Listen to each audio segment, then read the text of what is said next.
Reprise des activités de la communauté nigérienne après les manifestations de la semaine dernière liées à la publication sur les réseaux sociaux d'une fausse information. Et puis la présidence de la transition au Mali a annoncé aujourd'hui même dans un communiqué un nouveau gouvernement intérimaire dans lequel des militaires conservent les portefeuilles clés malgré les critiques. Bonsoir et bienvenue dans le journal. Après les manifestations contre les Nigériens liées à la publication d'une vidéo non datée, une infox qui avait coûté la vie à au moins une personne, la communauté nigérienne reprend ses activités. Tout est donc rentré dans l'ordre. Anissette Konan revient de la commune d'Abobo où elle a rencontré un vendeur de choukouya, charbon et de garba.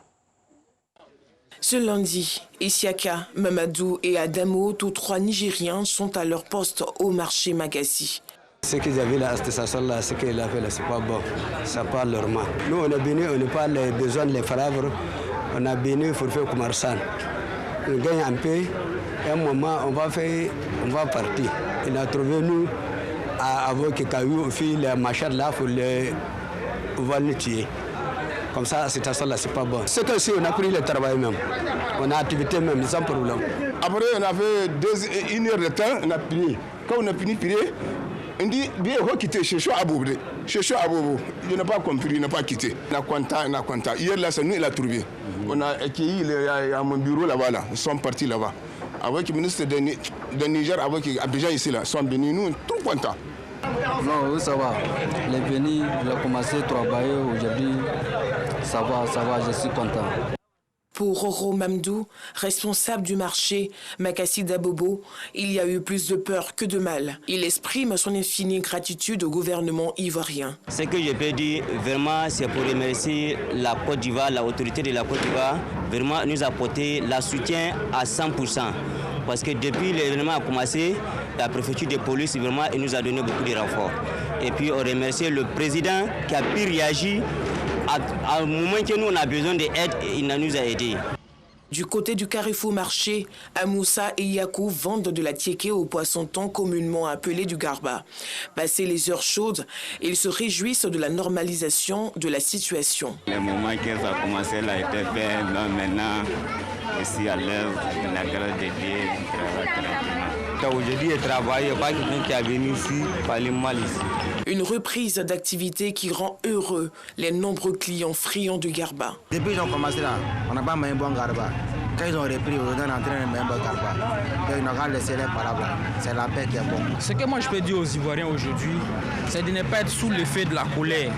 Voilà, nous sommes tous des frères, nous sommes tous des Africains. Ce que j'ai à dire aux Ivoiriens, c'est d'accepter la cohabitation. Les Aoussa qui ont été blessés en tout cas, s'il y avait un mot qui pouvait remplacer le mot pardon, j'allais leur adresser ça.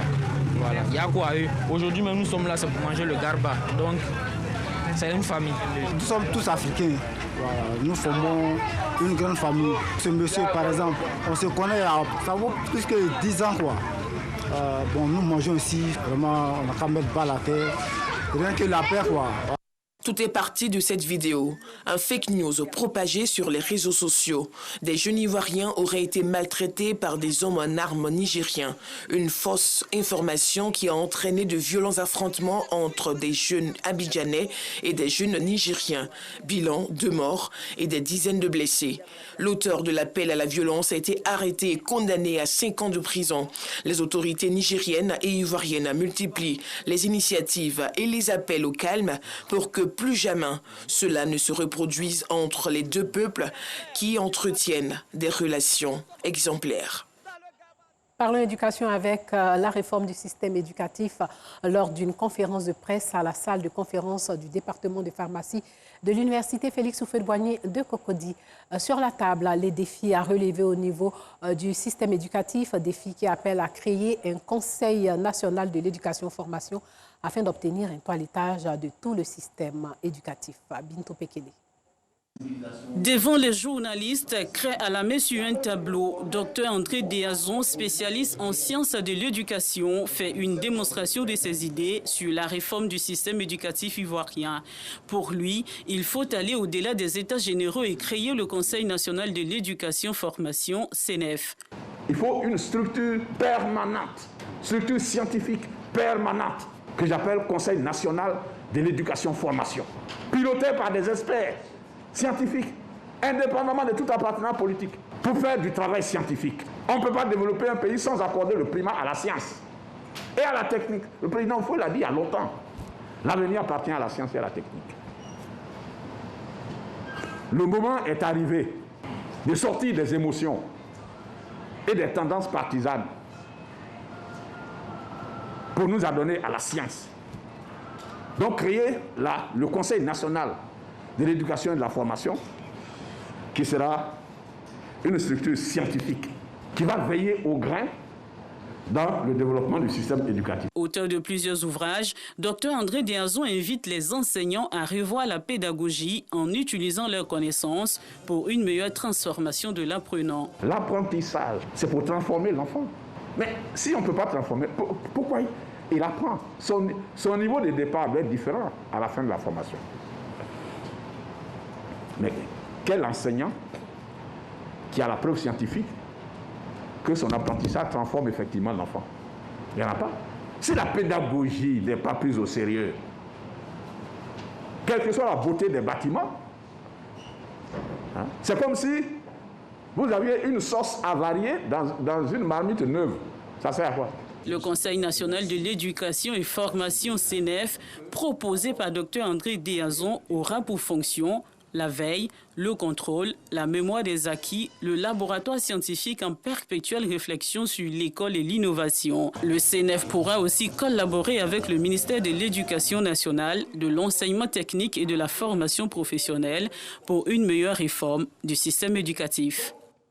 Toujours à l'université Félix Houphouët-Boigny de Cocody, mais cette fois-ci pour parler de l'accès à une connexion Internet à moindre coût. Les cours en ligne sont de plus en plus d'actualité dans les universités depuis la survenue de la maladie à coronavirus et le coût de la connexion Internet n'est pas toujours à la portée des étudiants. Pour faciliter donc l'accès des apprenants à une connexion Internet moins coûteuse, la présidence de l'université de Cocody a signé un partenariat avec un opérateur de téléphonie mobile pour la mise en place d'une plateforme de cours en ligne. Bintou Pekele encore une fois. Jean-Michel Kouakou, étudiant en communication en licence 3, suit les cours via l'application WhatsApp de son téléphone portable. Comme lui, Serge Patrick prend ses cours sur la page de la faculté de philosophie. Une pratique qui s'est imposée à eux depuis la crise sanitaire de Covid-19. Seule ombre au tableau, le coût de la connexion, pas toujours à leur portée, et l'instabilité du Wi-Fi de l'université. Pour résoudre ce problème, la présidence de l'université Félix Houphouët-Boigny de Cocody a signé un partenariat avec un opérateur de téléphonie mobile pour des offres estudiantines composées de forfaits Internet avec des tarifs réduits et une plateforme de cours en ligne. Un soulagement pour les étudiants. Je dépensais 500 par jour et je voyais que c'était vraiment difficile pour moi. Donc j'empruntais le bus pour venir à l'université pour pouvoir suivre les cours sur le Wi-Fi de l'université, mais ce n'était pas vraiment stable.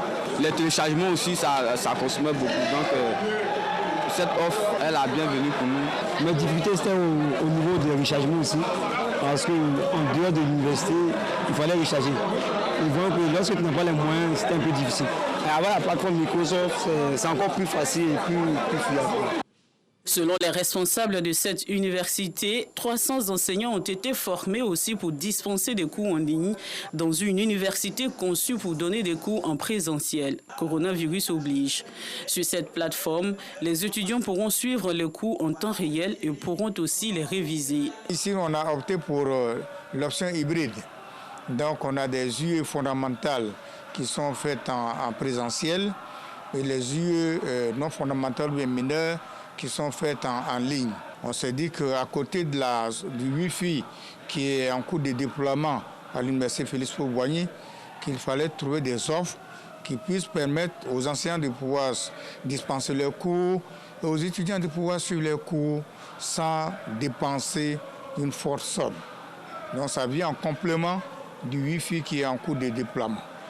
Cette cérémonie intervient après 1 mois et demi de phase test qui a permis d'évaluer le volume horaire qu'un étudiant peut utiliser pour un cours donné.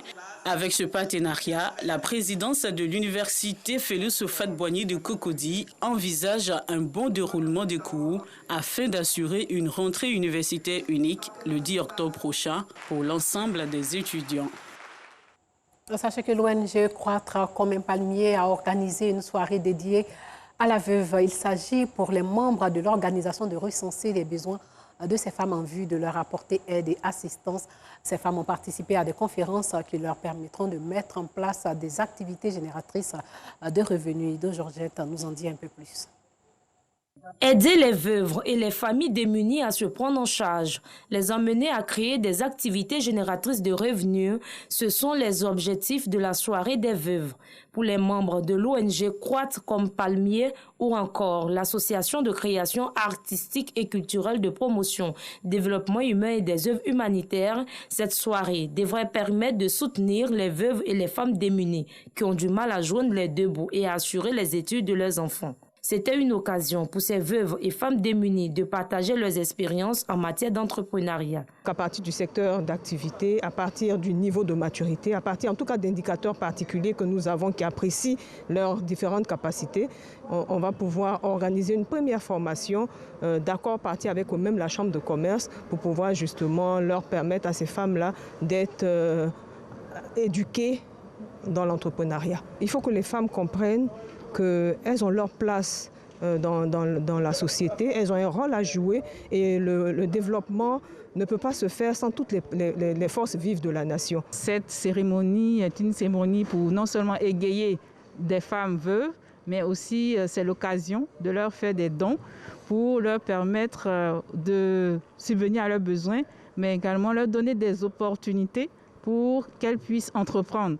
Parce qu'il ne suffit pas seulement de donner, mais il faut aussi leur apprendre à être autonomes. Les bénéficiaires ont remercié l'ONG Croître comme palmier pour ses dons en vivre et non vivre. Elle nous a donné des financiers, l'argent pour pouvoir travailler, des dons, en tout cas depuis le décès de nos maris, puisqu'on n'a pas encore vu ça. C'est une première fois. Je suis heureuse et puis je me dis que c'est quelque chose de fabuleux pour nous parce que dans la détresse, la vie n'est pas facile.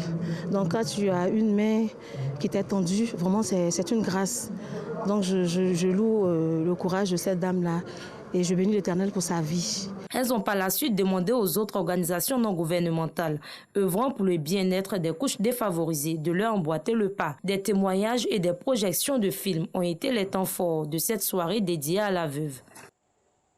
Hors de chez nous, la présidence de transition au Mali a annoncé aujourd'hui dans un communiqué un nouveau gouvernement intérimaire dans lequel des militaires conservent les portefeuilles clés malgré les critiques. Des militaires détiennent les portefeuilles de la défense, de la sécurité, de l'administration territoriale, de la réconciliation nationale dans ce nouveau gouvernement que le Premier ministre de transition Mokhtar Ouane avait été chargé de former après avoir présenté la démission de son équipe le 14 mai.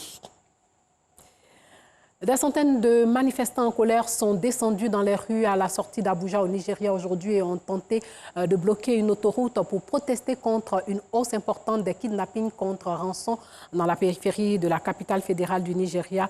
Le Nigeria, pays le plus peuplé d'Afrique, avec 200 millions d'habitants, est en proie à de nombreux problèmes d'insécurité et notamment à de nombreux kidnappings contre rançon perpétrés par des groupes criminels plus ou moins organisés. Et pour finir, sachez que la ville de Goma, au pied du volcan Nyiragongo, entré en éruption samedi dernier dans l'est de la République démocratique du Congo, était toujours secoué aujourd'hui par de nombreuses et fortes secousses telluriques, suscitant la peur des populations à peine revenues dans la cité. Déjà très nombreux hier dimanche, ces séismes se sont poursuivis toute la nuit de lundi matin sur un rythme soutenu, parfois avec une forte intensité. Dans la ville de Goma, la population, en partie de retour après avoir fui en masse l'éruption samedi soir, était très angoissée de ces secousses sortant parfois des immeubles à étage et des maisons à chaque séisme. Toujours par peur de secousses, les écoles n'ont pas rouvert leurs portes et les élèves ont été invités à rester chez eux sur ordre des autorités provinciales. Voilà, c'est tout pour ce soir. Merci de nous avoir suivis.